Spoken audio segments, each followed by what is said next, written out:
Hi everyone, today I will be showing you 3 different Valentine's Day DIYs. And first, of course, I have to go to Try at Goodwill and get the items that I want to use for my DIY.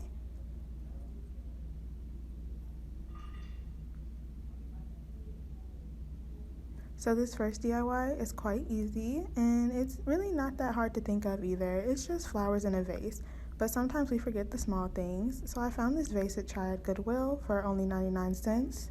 Other things you'll need are a hole puncher, some kind of ribbon or twine, a little cardstock paper, and I chose to use some fresh roses, but you can also get artificial flowers at Try at Goodwill if that's what you would like.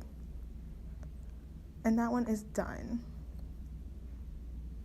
This next idea is a little more difficult, and for this idea I'm going to be using the teacups I bought for $3.99. I'm only going to use one for this video, and then I'm going to melt down some candles I found at Goodwill.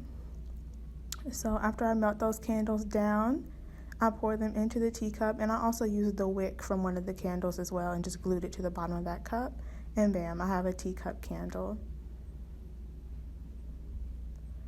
And this is the last idea. It's pretty challenging, I will say. It takes a lot of patience. So for this next DIY, you're going to need the big book that you found at Goodwill, and you're going to want to draw a box on the inside. And you're going to take that box and use it as a guide so that you can hollow out the book with an X-Acto knife or a box cutter.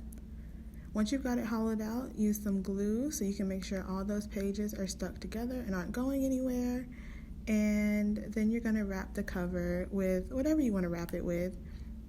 And voila, you have got a book box so you can store things in. So those are the 3 DIYs. Thank you so much for watching.